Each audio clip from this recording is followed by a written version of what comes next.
Hey, Corey, thanks for coming on the show today. You're welcome. Thanks for having me. Yeah, you bet. Well, I'm excited to hear about your journey. It's very interesting hearing about how you started in the oil field as a roughneck and now have transitioned into real estate. That's a very interesting path you're on. It is. I guess, considered third generation oil field. My dad was in the oil field. My uncle was in the oil field. Um, Started working for a service company when I was 16. Very shouldn't have been doing what I was doing when I was 16, but went to church with the guy that owned the company and he hired me. And then whenever I turned 18, my dad was a driller, so he hired me to be a floor hand. He immediately got into a fist fight with the tool pusher, lost his job. But I didn't quit that day. I stayed because I knew I couldn't get a job because I was 18 with no experience. So Hmm. fast forward probably 2.5 years, I was driving around looking for work on days off. I ran into that tool pusher again. He remembered that my whole family quit and I didn't. So he let me work on my days off and I ended up getting transferred to his rig. And then he gave me my first drilling job. So um, that's kind of how I got started. I was a 21-year-old driller, a 23-year-old tool pusher, a 26-year-old drilling consultant. And then at 31, I guess you could say I was retired. Um, And did you decide that you'd had enough? Because it sounds like you were on a pretty quick trajectory. I was on a very quick trajectory. I didn't realize it then, but I didn't have big enough goals. I should have wanted to be a superintendent. I should have wanted to be something more, but I was kind of bored with it. I was making a lot of money.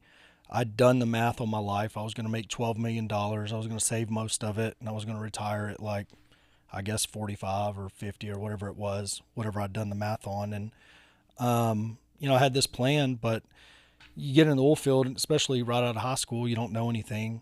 You listen to the oldest guy on the crew that tells you pay cash for a truck, which is terrible advice. Put all your money in your 401k, which is good advice, but I don't know how you retire with a 401k.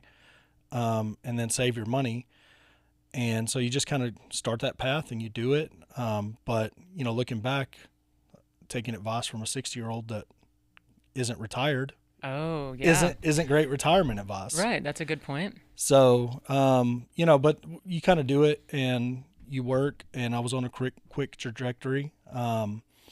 But I'd gotten bored, and when things were slowing down, it was kind of like the way the oil field works. It's always, if you're a good hand, you'll always have a job, and that Hmm. is true. Yeah. Like I could go get a floors job right now. I could probably get a drilling job right now.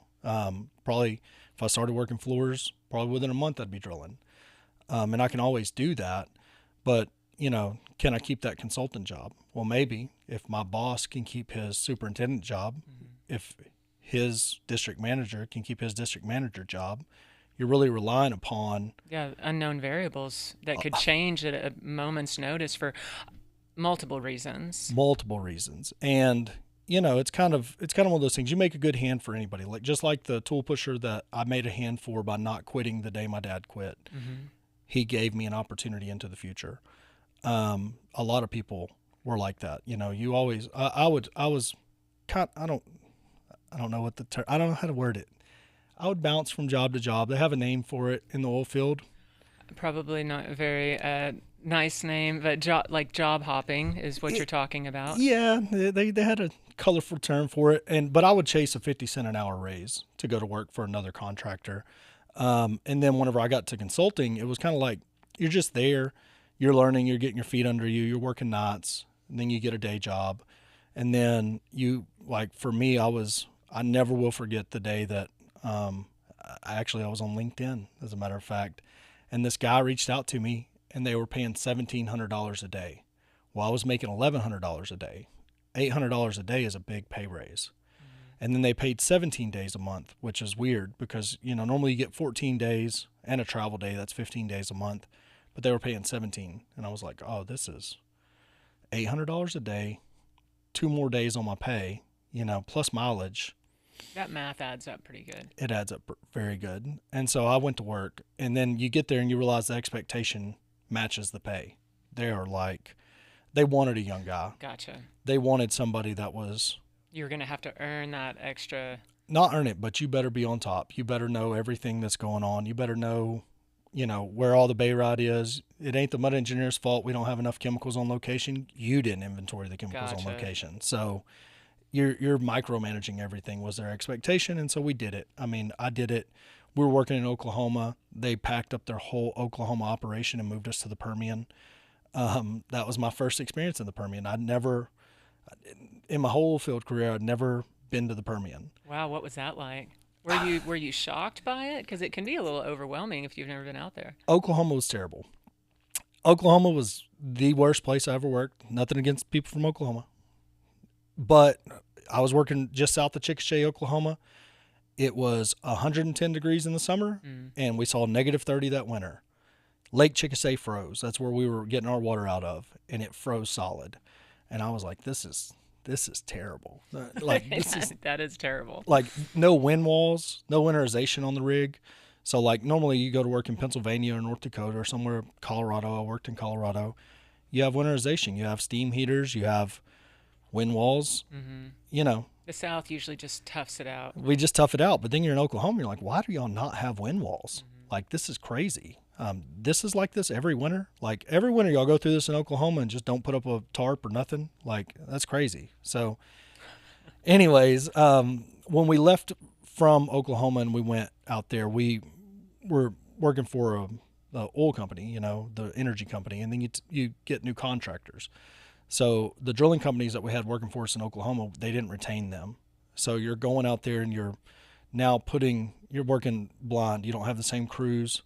You don't have the same company culture because West Texas was a different animal. Hmm. Like that first rig move, they laid the derrick down, uh, took it off the derrick with the pole trucks, put it on the back of a tandem, and put one end on one tandem, the other end on the other tandem, and down the road it went. And I was like, y'all just hold the derrick in one piece. They're like, yeah. I'm like, this is crazy. This is crazy. This is not what we're used to. Right. Nowhere in Texas, we got power lines and trees and gates. Getting a whole derrick down the highway is not going to happen. But this one, they just put one truck in the front going forward and one in the back in reverse, and Wow. down the highway they went. And I Yeah. was like, don't know if DOT is going to like this. Probably not. Is what it is, but Worked out. it was. But it was just a different speed. But one of my first core memories of getting to West Texas it was springtime, a little winterish, but not terribly cold. But it was cold in the mornings, hot in the evening. We're just sitting there, and I'm like, what is that? What is? I can see it. Is it rain? What's happening over there? And they're like, oh, you don't know what that is? I'm like, I have no idea what that is. They're like, that's a dust storm. Oh, okay. I'm like, that's dust? Like, yeah. God, that's so weird to see. How long till it gets here? And they're like, oh, I'll be here in a minute. And then it came, and you couldn't see a foot No in front of your face. visibility. Like, Yeah. so yeah, West Texas was different. And then we were drilling in what felt like beach sand. I was like, Hmm. will we ever hit a rock? Will there ever, like, we have drilled, we're fast holing to what seems like the center of the earth. I was like, this is so crazy. Like, go look at the shakers and it's just sand. You're like, all right, it was different. But I worked out there. I was working out there, and the old boss of mine called me, and it was way less money, but I knew it was less stress because learning the ropes in West Texas was not. I mean, Mm. they bought a field out, so our engineers didn't have the knowledge of what was going on. It was just like we were wildcatting. None of us, I hadn't worked out there. None of the rest of the consultants, they were all Oklahoma guys. So it's just, you're going off your previous experience, but it was just stressful because you could lose your job at any moment in time. Hmm. And since you don't have the experience and you don't have anybody else to lean on, it ain't like you can call your boss and be like, hey, I don't even remember the formations, but like, hey, what do you do? We're pulling a little tight here. Oh, just pull on it harder. Or, go down. Nobody knows. Right. Nobody knows where the slough and shell is. They're just we think it's going to do this or we think it's going to do that. So when my previous boss called me, I was like, yes, I would like to go back to the Eagle Ford. Yeah. I Yeah. was like, Sometimes that pay raise, it's not worth it because like what ends up happening. I if I wasn't having personal issues in my personal life, it would have been fine. Hmm. But it was just too much. Like Yeah. my first Father's Day, I have a picture of my daughter and me standing in front of that rig. She is not even a year old. Let's see, she was born in November. Father's Day in what, May, June? June. Yeah. One of them. So, anyways, we're standing in front of the rig. Like, I'm holding her. So, they let your families come to the rig with you, which is rare with consulting. But the stress in my personal life combined with the stress at work, I was like, if I lose my job, I'm going to have to go find another one anyways. I know this guy. He's one, I can go down there and do it in my sleep. I've done a lot of wells down there. So, this will be less stress. I went down there and I was working. I was working for that company. So, that was, it would have been November of, or June of 2014. But in November, I was working back in the Eagleford. I was in South Texas, and OPEC met on Thanksgiving. We had our catering, and they decided not to cut production. And I think the price of oil that day was $80 or $90 a barrel, hanging in there, and we were making money. And then it just went, Wow. and so we watched it, and it was the next spring. We went from 21 rigs running to seven. I was still on the seven rigs, and they were trying to figure out how to keep all their core guys working. So we were going to Mm-hmm. go work a schedule of 7 days on, 21 days off, which is better than being unemployed. Right. And I was looking at it, and anyways, they called me. They said, "Yeah, you're going to be working 7 days on, 21 days off, just till we can get some more rigs going. If we have some stack outs or something, or guys find other jobs, do you want to be on the list to call to come in on days off?" And I said, "Johnny, if it makes it easy on you to lay me off, please just lay me off. I know you want to keep me working, but I don't want to I've got a lot of money saved up. I own all my stuff. I'm not stressing about money. If somebody else needs a job, keep them, and just lay me off. And whenever it gets better, just call me back. I'll go back to work." And that was it. You know, That was the end. that was the end. That was, Oh, I wow. didn't go back, and I questioned it for a long time, because like you would do the math. I look at my savings and look at my equity on my house. I owned two houses at that point in time. I had a house on 60 acres, a house on 32 acres. Um, and I'm driving old trucks that I paid cash for. I'd taken all the advice. Had a boat I didn't need, so I got rid of it instantly. And I'm like, okay, well, here's my monthly bills. Here's my savings. Here's how many years I can do nothing and still survive. But let's go do something. So I started looking at like local jobs, 8, 9, $10 an hour, Mm. driving a forklift. I was like, I can drive a forklift, but $8 an hour, I think I'll just stay home and play Madden. You know what I mean? Like, I'll Right. hang out with my baby girl. And so I kind of went through that, and then some people had told me about jobs in Kazakhstan. You ever heard of Kazakhstan? Mm-mm. You heard of Afghanistan? Yeah. Well, that's what I thought of when I thought of Kazakhstan. Kazakhstan is not Afghanistan, by the way. Okay. You see Afghanistan on the news, looks like a desert, looks like a little paradise. Kazakhstan is apparently just negative 40-degree nonsense. And Wow. so I had gotten a job to go to Kazakhstan, making like $2,500 a day, working international. You know, I was like, I mean, I don't know, doing my research, and I decided, I was like, I don't That's think a I'm, tough one to weigh out because the money is good, but you're really starting to deal with some new hurdles with that. I, And well, there are no quick fixes if you go over there. I'd known a bunch of people that worked international, and the big things that they said, like, oh, you injure a guy or something, on a rig in America, you're fine. Over there, you could get charged criminally and stuff, and so you don't Mm, know. yeah. Like, I'd never done it, but you're trying to figure out if that's the truth. And as I'm Okay. doing research on Kazakhstan, I figured out, I don't know if it's Russia. I mean, I'm not trying to say it is or isn't. I'm just like, I don't want to be in the cold. I don't speak the language. Um, I'm going to have a lot of hurdles. I'm going to be making good money, but I'm going to be away from my daughter. Do I really want to stay in the oil field to go to work in Kazakhstan? Because at this point, I'd been laid off like 3 or 4 months. So I was like, it's time to look for something. Obviously, Hmm. Johnny ain't going to call me back. Things aren't going to get better here. So I'll go international. But um, at some point during all this, my buddy called me. His dad had died in a car wreck, and his mom at the time in her 50s, maybe 60s, maybe 60s, seems right. Anyways, but her mom lived to be like 90. So he's got this life insurance policy. He's got this 401k, inherited 401k, and he's trying to figure out how to take this lump sum of money, which was like $700,000, and get her from 60 to 90 in the stock market. So he's buying dividend stocks. trying to get her to live off the dividends. But what he realized early on with the stock market is the only, like, yeah, the stock market goes up, but then you got to sell, you got to capture it. He's like trying to day trade this thing essentially because she didn't have enough to just live off the dividends. And as it, goes on, it's like her month's expenses are eaten into this principal. Like the $700,000 is now $690,000, and it can swing up and do really well. But if it goes down, I mean, it's taken years off of the amount of time that she's going to be able to pay her bills. And so he'd been doing the research on real estate. So he reached out to me and said, "Hey, I'm thinking about taking my mom's inherited 401k and buying some rent houses with it. Do you think you could help me remodel them and get them up and running and all this and that?" And I said, "Yeah." I said, "But I got a little money too." I said, "Where are you learning all this at?" And so we went to a networking event, walked out there, and they were like, "Hey, here it is. This is how you do it. Just laid it out. They were talking about hard money lending. So hard money lending is you have $100,000. I have a property that I can buy that's worth $200,000, but they're going to sell it to me for $100,000.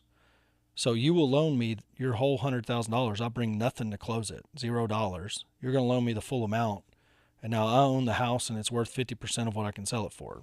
Sounds too good to be true. So like that doesn't exist. The guy that's telling us this is a scam artist, the lender's a scam artist. They're all scam artists. This is not real. It is real. And we walked out on the front porch there on this networking event and said, "Hey, are we going to do this?" Yep. And the next week I bought 3 houses. Wow. I was at my 4th house before I realized a title company was going to be involved in every transaction. I was like, man, I keep coming back to these places. What is this? But I went to an auction. I met a guy there. He wanted to look at some houses in town. We went and looked at them. None of them were for him. But there was a house. It was a 3-bed, 1-bath slab house, not brick, but, wood siding, built in the 90s. And it was listed on MLS for $12,000. And he didn't have any interest in it. And I'm like, I got 12 grand. And if I get the dead cats out of here, I'll move in tomorrow. You know what I mean? Like, other than the dead cats, I mean, I don't see why this isn't a great house. And so we bought that house. We remodeled it. We ended up having about 20 in it. And then this couple, one of them worked at HEB, the other one worked at Whataburger. This is how I know not to judge people. They found me on Facebook Marketplace. I was, putting it on Facebook, like, hey, house, this and that. They come and they're like, "Will you own or finance it?" Well, I didn't know what that meant. I was like, I asked my business partner, like, "Will we own or finance it?" He's like, "Yeah, we'll own or finance it." I'm like, "How much money down do you have?" They're like, 25 grand. Well, remember, I have 20 in it. So I knew this was a no-brainer. I get all my money back, and then I sold it for 60,000. So I get all my cash back, and then I originate a $30,000 note at 8.5% interest. Well, that's $216 a month is what they paid us to live in that house. Wow. So they lived there 4 or 5 years, and then they list it for sale. So one day, all of a sudden, we get a payoff request, and we get $17,000, like pennies from heaven, just boom, Right. hit your bank account. And, that was kind of our lead-in experience with it. But, I remember thinking that $216, I was like, what am I going to do with $216? Like, right. I needed 30 grand. You know what I mean? Like, I was making $30,000 a month. $216 don't move I don't even know if it pays my cell phone bill. Right. And my business partner told me, he goes, "Look, I don't know a lot about a lot, but I know that anytime you have $0 invested and you're making $216 a month, you're doing really good in life." And that's kind of where it all started. I was like, well, how do people think about money? Like, you talk to an oil field guy and they can buy a $75 pressure washer and go out and put it to work for $75 an hour. Their version of investing is way different. It's like everybody thinks they can buy a boat on the buy-sell trade and double their money with it because they've done it once.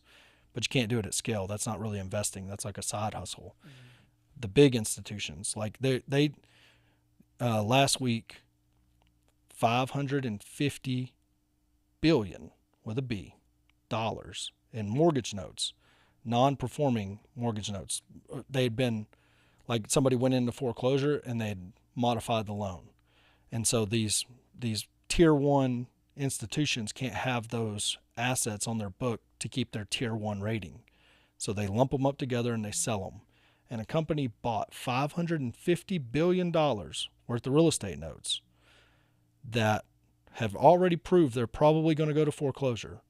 and they're only making a 3.71% return on that money. That's crazy.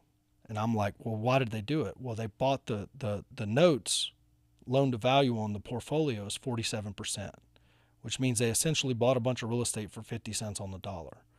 They do know these people are going to fail into the future. They know they're going to get the real estate back, and they'll sell the real estate and make the money. And that's how, Wall Street, like, you own your home? Right. No, I don't. Okay. Have you ever bought a home? No. Oh, well, you need to get you in a home. I'm okay. All right. I look. That's not where I'm at right now. I'm not committed to where I'm living. Me either. But So I'm not exactly sure where I want to be long term. So I don't want to get locked in. renting is the smartest. I mean, really and truly, It's if we're being honest. non-committal, and I mean it's easy. And all the maintenance and repairs are rolled into the rent. Yeah. It's like homeowners, like they make their mortgage payment, but they put up nothing for their air conditioner. Mm-hmm. It's like, and then their AC Yeah. goes bad, and they got to sell it to me for, you know what I mean, for Right. pennies on the dollar. And I'm like, all that happened was your air conditioner went out 5 years ago, and then anyways, I see a lot of stuff. So, yeah, I mean, once I figured out how the big institutions thought about money and like how the backside of money worked, like my mind was blown. I was like, oh, this And is it just made sense to you. well, it definitely makes sense. Like this building that we're sitting in right now, this is all this is a repurposed building, right? This was not its original use. It probably sat here and they wanted a company to come in and repair cars or whatever they were doing in this original purpose building, but it wouldn't do that. So what they did was they got a good deal on it. They bought it at a discount, and somebody with an idea said, let's make it a co-working space, and we'll get multiple people to pay us rent. And based on that month's cash flow, that will tell us what the value of the building is, not the replacement cost of what it takes to build the building, but how much income it produces. And so they made this awesome co-working space. Say they make $30,000 a month. They couldn't do that, rent it to a guy that's going to repair cars in here. Right. So they've done the value add. They had to spend money. I mean, this is a nice building. They've remodeled the inside and everything else, but they did the value add because they know how somebody else thinks about money. Once they season that and they have what's called a trailing 12, which is the last 12 months rent, or on an asset like this, a trailing 36, which would be the last 36 months rent, because they can go up and down. Then they have a basis and they sell it to Wall Street essentially, or somebody's retirement account, or another investor that just wants cash flow and doesn't want a headache, and they buy it based on the ROI after it pays all of its bills. So an asset like this, if they could sell it at a 5 cap, which is somebody buying it to earn a 5% return, they would do very well on this building. They would make a lot of money compared to what they paid for it and what it cost them to remodel it. And they just had an idea. They're like, hey, we don't think we can find one tenant, but what if we go find 100? And now, and it's a great space. Right. And you see these. I mean, co-working spaces Yeah. used to not exist. Right. No, they're huge. You see them everywhere, and it makes sense. Oh, it makes perfect sense. Like, I mean, yeah, like I don't need, I pay $2,500 a month for my office in Waco. I need that space. I have employees that go in there every day. But whenever Corey Thompson was just a solo artist, I needed a place to go work. I needed $2,500 a month Right. worth of work. What Something can I get? like this. What can I get for $250? Oh, you Right. can get a desk in the lobby. I need a desk in the lobby. Right. I'm good. So that was it. I mean, it's a great idea. There's stuff like this, new ideas, new ways to repurpose real estate. Malls are not a thing anymore. Agree or No, disagree? they're not. But there's large swaths of indoor space just sitting there. Well, a lot of these are getting repurposed into like air conditioned self storage. Old department stores, small town, the Dollar General goes out of business. It's getting repurposed into air conditioned self storage. An idea I had for malls, like you big on fitness, like you like Working out in general. well, or like gyms. just gyms, like Not so the much with gyms. I mean, I have my own Yeah. home gym set up, but but what you eat, like the food you eat. Like I've become curious about seed oils all of a sudden. I'm anti-seed oil. got it. I don't even know what a seed oil is. I just You hate just them. don't want it. Well, there's a guy named Gary Brecka that's Uh huh. I'm familiar. Okay, yeah. So like you see Gary Brecka and you're like the red light therapy bed, the all these things, right? And you're like, man, You do notice like certain foods that you eat and certain environments that you get in, like you can tell when you feel good and when you don't, when you become conscious of it. yes. Yeah, it's like it's not just, oh, it's chicken or it's fried or it's Hmm. grilled. It's like, what is it cooked in? How is it prepared? Yeah, like And you can feel the difference you can feel because as you get healthier, you can see what's triggering you yeah. if you're not feeling good all of a Do you sudden. watch a lot of TV? You ever watch the show Alone? No. Oh, it's phenomenal. They send people out with cameras and they come visit them once a week and give them new batteries. That's interesting. And they try to eat in the wilderness. Oh. And I've not seen anybody make it to the end of a show. Yeah, no, I'm not into stuff like that. So I traveled for 10 years with my camper Okay. and I never roughed it like that, like how people go off the grid. I roughed it enough. I mean, like, I don't need to do all that because I was just listening to Rogan yesterday. I think he was talking to I don't remember if he was talking to Matthew McConaughey, but they were talking. Yeah, it was Matthew McConaughey because they were talking about this guy that travels with his camp, like a camper Yes. truck, and he's in Alaska. And I'm sitting there like remembering some of Hmm. my more adventurous times in my camper. I'm like, I never did that shit. Like that wouldn't happen. Like I, that's too far for me. That I I want to I get a don't have that camper ability. so I can haul my kids and they can play. And then I want to stay at the hotels. Like, There you go. it'd be the most ridiculous thing ever. I'm driving an RV.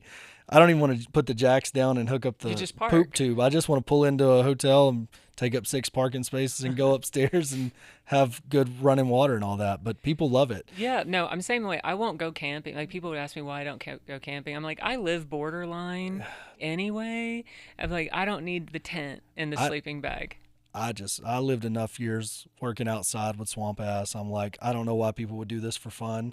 Like It's not you're fun. just Yeah, hiking also around. when you've worked, I mean, I do like to hike, but I don't go on Yeah. overnight trips like that. Like the sleeping outside and got your backpack on like that. But I guess maybe too, if like if you worked in the oil field, you've had enough of that Yeah. outdoor I've been out I've experience. worked a lot of outdoors. I've I've been got an outside enough. I'm got an Apple Watch now. I wish I would have had an Apple Watch when I was working floors just so I could count my steps and calories and everything. It's like I bet you those boys are putting in a lot of calories, but there's a lot of automation now. We used to have to run the stairs. I don't know if they still It's do. so different. I mean, I've never, of course, worked on a drilling rig, but just, Yeah. obviously, like, with the new show that I'm doing too, it's like talking to different people and hearing their takes and how Hmm. everything's getting more automated. It's more remote. It's definitely a lot less physical, a lot less of a grind than it used to be, which is a Yeah. good thing. I mean, people aren't going to burn out early, but it's like, it really takes some of that grit out of the job. I still on the side of TikTok where I see them boys smoking a cigarette, like not wearing a hard hat, Well, I don't know where those throwing a guys are. chain. No shirts on, covered in mud and oil. Just, Yes, I mean, that is very, I mean, they look like Vikings, they some do. of They them. do, and I'm like, that's good content right there. It is good That's content. that's I don't that's know what phenomenal content. they're not in any kind of rig though doing that It, dressed that way. there, Like that's got to be on some like personally owned. yeah, they're on somebody's personally owned It's def rig in West Virginia or some they look like somewhere. it looks like it's back in the in Yeah, the hills in the mountains yeah, somewhere. Like I'm always trying to figure out where they are. they're having a great time. They look like they're They're having a having a phenomenal great time. time. They are not worried about a lot. Not really. Um, No. but yeah, so yeah, the Alone show. You never see you learn that people need fat to survive Hmm. watching Alone because they'll eat like there's a guy starving to death and he had killed a moose. He's eating moose every day and he's starving. Why does somebody eat Oh, moose and starve? interesting. Well, because it's a lean meat, and so the people that are eating fish are thriving. So I always feel good when I eat fish. it's the fat. I feel It's the energized yeah, it's the and fat. like clean. Yeah, I Right. don't feel heavy, but Yep. you definitely feel like you got your protein, you got your omegas, you got Yep. like you said the fat. Like This- definitely a big difference. So when I see them all, I think about that health kick that's taken on, and then I think about what I do in my personal life, and I'm like, this is 100,000 square foot. What if in here I could do all the healthy things that I want to do? Like think of Whole Foods or whatever, whoever's selling the healthy stuff. I don't know. We don't have them. I go to Brookshire's, but anyways, the Whole Foods. But then you've got the MMA gym where people can go in and learn, those disciplines. You've got the Hmm. red light therapy beds, which, like back in our day, tanning salons were real big. I think red light therapy beds will be big Hmm. because there's something to it. I've never done one. But that type of situation where you can get all your vitamins, get, go work out. You can take your daughter to her hitting lessons for softball, like just this giant, essentially health complex. And then maybe even doctors are in there, different types of doctors. Like, I think that would be, there's a lot of synergy within that. Like, because Yes. people, as boomers age, health is going to come to the forefront because everybody wants to feel better. We have the technology to feel better, but if I have to drive to one side of town The to get this access. and Yeah. drive over here to do that, but if I consolidate all that into this mall, Especially if everything is together like that. yeah, it's like I want to walk around indoors. I can take my daughter to her, hitting lessons. I can go do my red light therapy. I can swing by Whole Foods, pick up dinner, go back, get my daughter from her hitting lesson. Or, my friends are all doing MMA training. I don't know why they all decided. Like, Are first, you not getting into it? dude, I got in so many fights when I worked in the oil field. We'd fight all the time. We'd fight to fight. Like, there was a certain point in the night where it was like, It was coming. it was coming. Like, we're gonna have to fight or go home. Like, it's just gonna happen. We were at the bars. I was Oh, doing of some course, drinking. yeah, because you only go to the bars for two reasons, and that's definitely one of them. Might not have been any ladies available, so you guys are just going to Just beat the we're shit go- out of each other. Absolutely. So, but I won a lot of those fights. Okay. Today, I would get murdered. Like, it would just be because everybody's taking jujitsu. Like, Everyone is. everyone. I know. Like, There all is a this, craze. like, you just getting your ass handed to you at a bar. It's like no longer who's the toughest and who can take a punch. You It's can tell like, who's training. yeah, it's like, Who's oh, I been just to got training. my arm broke for, I thought I was going to hit a guy. Next thing you know, I got a broken arm. Like, that Oh, wasn't wow. good. This was a Yeah, bad no. situation. But, anyways, everybody's in jiu-jitsu now. So, the MMA gym. Your daughter's getting in lessons. You're doing your MMA. Yeah. Then you grab dinner and you go home. Grab dinner, go home. Repurpose mall. Make it happen, somebody. I like that. Like, No, that's really cool because I think like part of the problem with like the way our society is so unhealthy and so inactive. It's like look at what's available. If there was more available and affordable and accessible, right, like what you're saying, instead of fast food on every corner. Like what do you have to go do? You go eat. Like a lot of people right. just go eat and they go to restaurants and those foods are even if they're healthy, you get served too much I and don't, the health craze is taking off. Like, they put in tallow back in Steak and Shake, I think. oh yeah, okay. And then turns out Bush's Chicken had it the whole time. Buffalo Wild Wings I had it the didn't whole know time. that. Don't hold me to that, but Of course, okay. allegedly. That's what Allegedly, Bush I has read it on the been internet. holding it down a while. Yeah, I read it on the internet. It's got to be true. Actually, I seen the sign up at my local Okay. Bush's. We cook with tallow, and I was like, "Oh, y'all changed the tallow?" Like, we always have. I'm like, "Oh." I was like, "Okay," but maybe it's just mine. I don't know. Okay. I'll have to But look into that. like, you would think that there would be some like keto. I mean, I'm sure in the Metroplex or any populated area, there's those options. But I live pretty much in Waco. We don't have those options. I'm like, I wish we did. I wish Yeah. there was more healthy, accessible, Yeah, food but like like that. all the way around, like lifestyle, food, the education.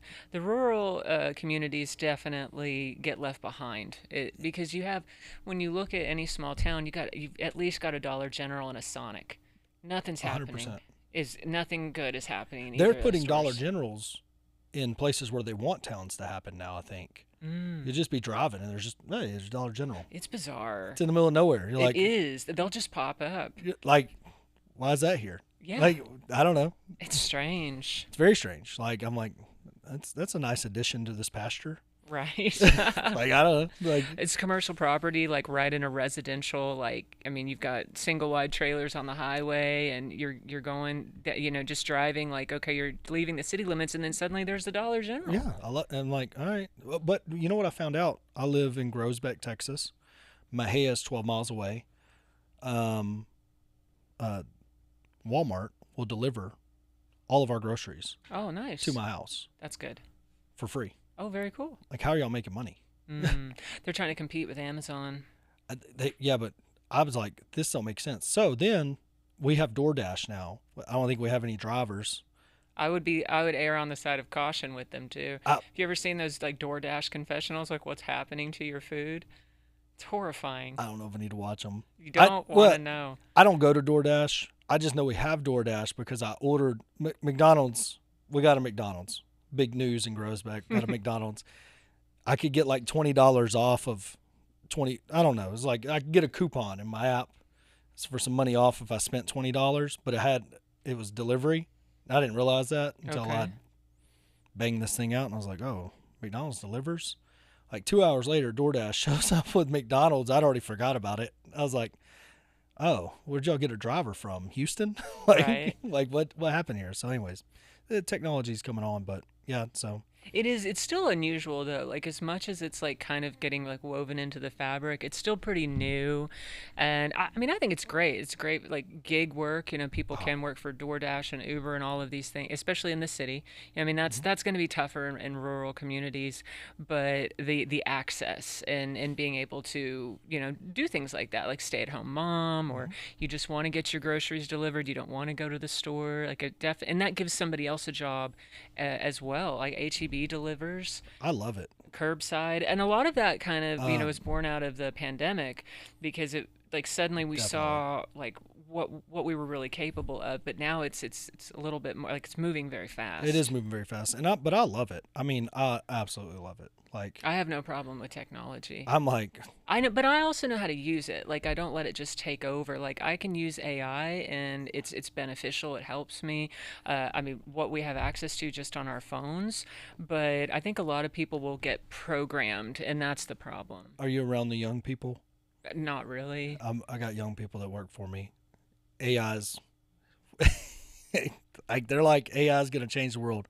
I know it is, but right now, young people are using it to add um, other body parts to their friends, That's yeah, that's crazy. and Which I'm like, there is destruction, there is destructive aspects of AI. Like one thing I don't like, and I can't believe it's even allowed, is when like celebrity oh voices yeah, are used, yeah, but they're not saying it, or even they'll make like the whole videos of these videos, people. like Jerry Jones, the Jerry Jones videos during the Michael Parson debacle, where he would they have this interview and they make Jerry Jones just say a bunch of wild stuff.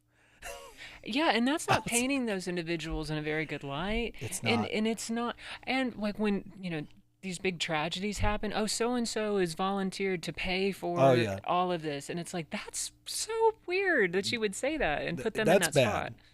But Jerry Jones saying something via AI at what looks like a press conference, and they've done it so well that they've blurred the lines of Jerry says some wild shit. So this is this real? I have to Mm, Google it now because I do yeah. believe Jerry would go in front of a microphone and say this, but maybe not at a But press like did conference. he actually say it No, he that didn't. He time? didn't. But it was good. It was phenomenal. Like Wow. I I don't know. I'm in a lot of group messages. If you ever get added to a guy's group message by accident, just keep your head down.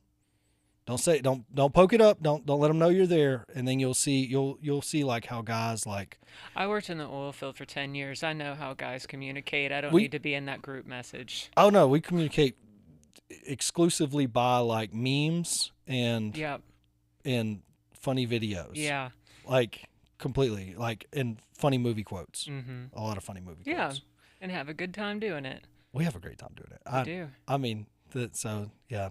But if you're I'm a diehard Cowboys fan. That's a hard life to live. It would be. I watched the documentary. That is a hard team to It's be a a fan of. it's a hard life to live. Yeah, I mean And the '90s. I remember them in the '90s. It was a different time, it was glorious. but it's interesting to see like almost the demise. Well, obviously the demise of that dynasty, but the reasoning behind it. Like when you really pay attention in that documentary, like there's a lot of things that could have been done differently that would have preserved the team.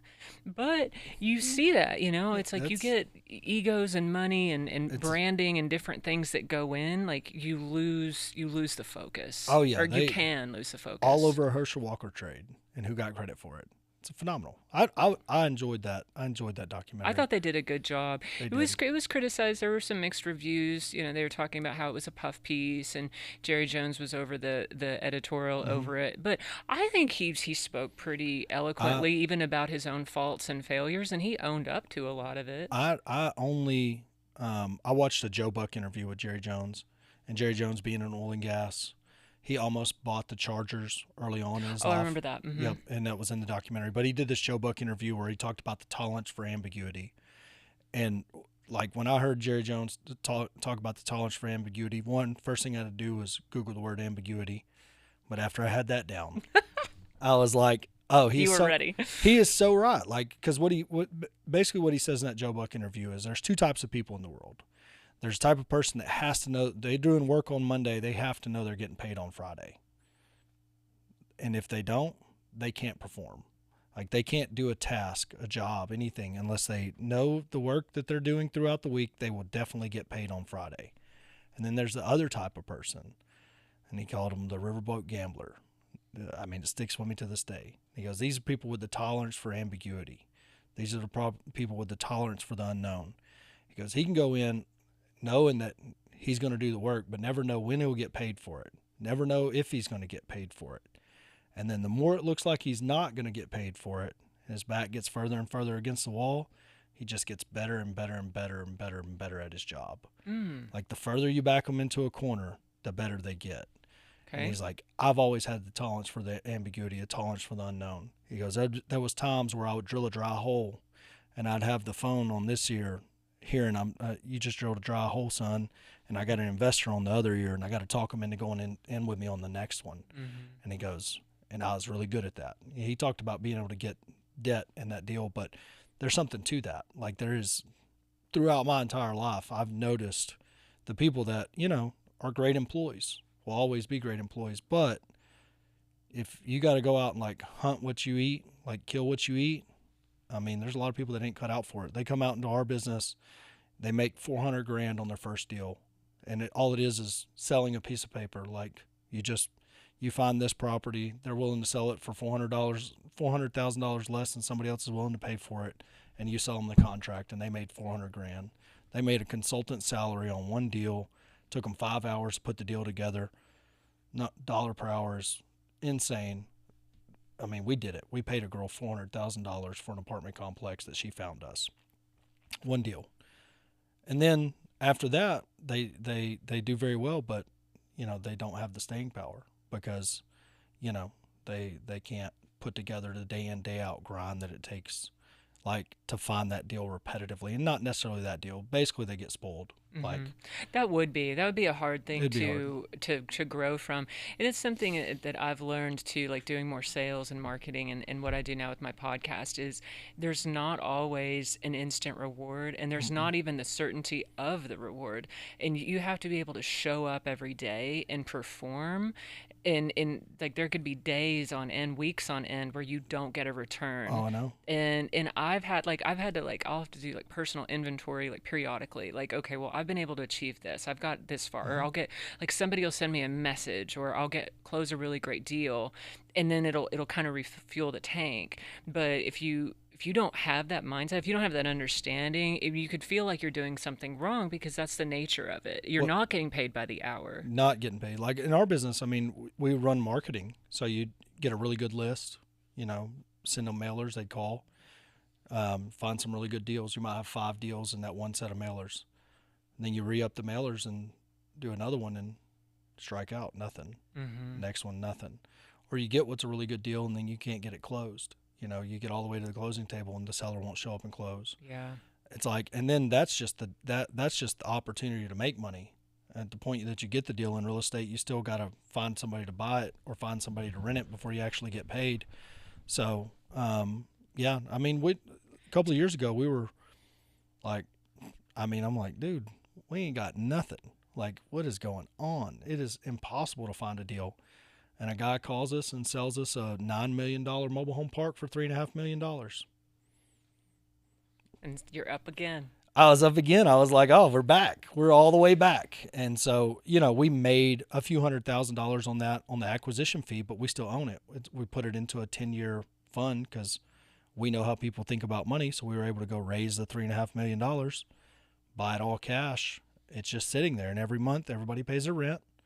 The rent comes in. We pay the investors. We get our carried interest, which is our percentage, like for finding the deal. And we're in the deal. And when we sell it, we get 20% of the proceeds, and the people that brought the money get 80%. And like I said, it appraised for $9 million, and we bought it for $3.5 million. Like, and why do you think somebody would sell that deal so cheap? I mean, I think there could be a multitude of reasons. It's phenomenal. It's happened multiple times. They're 80. They've been in real estate or ranching or something their whole life. They've never paid taxes. They've never paid the government. They've always had enough write-offs. to break even every year, and they've never paid taxes. And when the idea of having to write the IRS a check when they sell that asset, and think about it, you sell it for $9 million. I mean, what are you going to write a check to the IRS for? 37%, or it's a long-term capital gain, so maybe only 20%. And you walk with a significant amount more money. You know what I mean?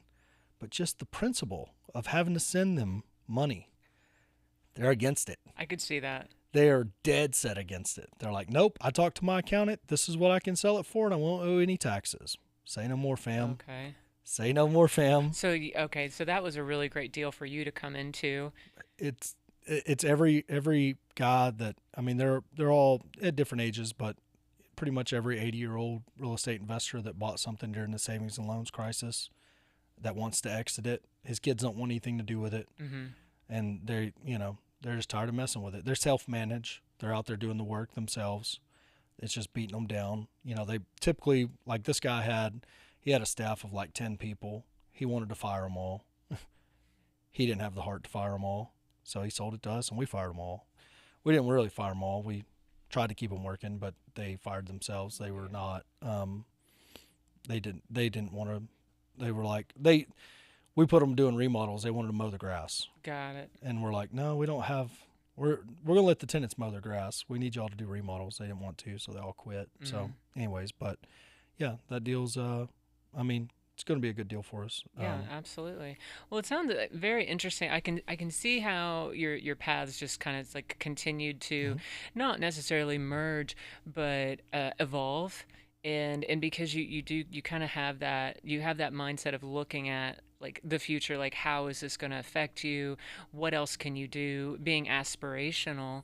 So in real estate, like there's so much that you can do with it, and then you never know what's going to happen when you're networking, when you get a deal, and so then you're kind of in it. But the more that you learn and grow, the more you're able to do. Well, real estate's also easy. I mean, it's like one of the easier things. Like there's nothing wrong with a piece of real estate the right price won't fix, right? So if you can buy it cheap enough and own it long enough, you'll be fine. Real estate goes up with inflation typically. I mean, we're in some sort of weird bubble now, according to everybody, but everybody that's looking at this bubble, they don't realize the M2 money supply, the supply of dollars on the streets, way more. I mean, I think there's something like 70% of all dollars in existence came in the last 5 years or something since COVID. So it's an insane amount of extra money out there. And this might just be the new price. And how I look at that is, what's the replacement cost to build a brand new house? Well, it's, I mean, $150, $160 a square foot. So you're looking at a 3,500 square foot house. I mean, these builders are taking it really hard right now, I would imagine. But I don't think they have any room to come down on prices. I mean, there might be one sell-off where they decide to recapitalize and cut their losses and move on. But if you need more houses, which allegedly we need like 8 million more houses in the U.S., then the replacement cost matters and what you can build them for. And then the housing stock that is available, if you just drive around anywhere and you're looking at 1940s built housing, I mean, it's at the very end of its lifespan. I mean, it needs a deep, deep, deep rehab. It might not even have modern plumbing. It definitely doesn't have insulation.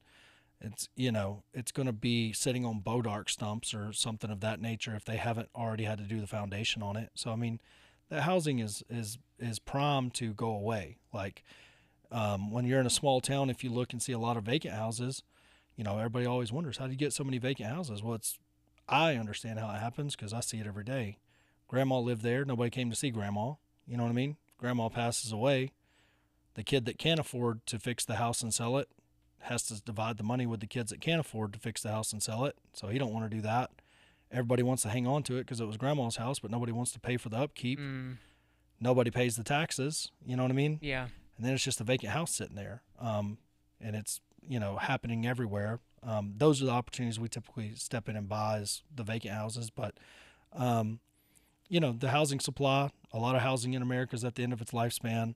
A lot of people are think we're going to move into a renter's economy, and that's why apartments are so popular, because you don't have to mow, you have a pool, you have all the amenities. But I don't know anybody, anybody with a family, anybody that's having kids that wants to live at apartments long term. Right. I mean, yes, but everybody wants a house and a yard. I mean, my yard at my house is my best friend. My son can go out there and he can't escape yet. Eventually he will be able to, but he can't right now. And so he's safe. Hmm. At apartments, he gets out. Heck, where's he at? I don't know. Right. He might find the pool. I Yeah. don't need him to find the pool. So, anyways, I mean, real estate's easy though. Like if you can, if you understand money and you can do what we did in the oil field, which manage a lot of budgets, a lot of other people's money, then running a real estate business is simple. Buy low, rent it out, sell when the time is right. I mean, that's really it. And we own it. I mean, I always, for better or worse, when I got into real estate, a guy told me if it won't make money renting it, don't buy it. And there was something called the 2% rent rule, which means 1 month's rent was 2% of the purchase price. Not possible to find in the Dallas Metroplex, but it is possible to find in Mart, Texas, or Groesbeck, Texas, or Riesel, Texas, or out in the country. Joshua used to be, and probably not now. But anyways, so we'd buy all that stuff and we'd put tenants in it and just hang on to it, refinance it, and take our money and go do something else. And um, you know, I always oil field wise. I mean, who did you? Well, what part of the oil field were you in? Well, I mean, started in pipeline and then moved into facilities and What are facilities? like compressor stations, gas plants, Ah, things like that. and then you ended up in the Permian. Well, I mean, that's a longer conversation, and Oh, I don't think we have time for that. okay, We got to wrap up here so I can get to my next one. But I spent about 10 years in the Permian. okay. And prior to the Permian, I'd worked on the pipeline, but I moved into facilities and then into a fab shop, and eventually got into contract sales, business development, marketing, and then doing my podcast and what I do now. I've got one small story about the oil field in the Permian. I had an opportunity to buy some land in the Permian 20 years ago, and I didn't buy it. I had the money, wasn't going to be an issue. I didn't buy it. You know what's there now? A pilot station. Okay. Now, whether that pilot station leases it or bought it or whatever, there was a lot of land and it was like 15 grand. I wish, I don't know if it's still happening now, but if you see anything in the Permian, if you see anything out there that is just raw land or otherwise that is dirt cheap, just buy it and wait. Like, just Right. buy it and wait. Just forget you even had the money. Well, that's some good advice. And I appreciate you coming on today I, and sharing your story and talking about some of your journey. I need to get you on my, I need, I want you to come out and hang out with us and do some real estate with us Maybe so. I on our haven't channel. agreed to do any podcasts yet, though, so Oh, no, no, we're not podcasting. or videos. Oh, But okay. we'll have to talk about it and see if something develops in the fall. I think you'll have fun. Maybe so. I think you will. It's nice meeting you. Thank you for having me. Yeah, you bet, Corey. Thank you again. Uh-huh. And thank you everyone for watching Power of the Permian. We'll see you next time.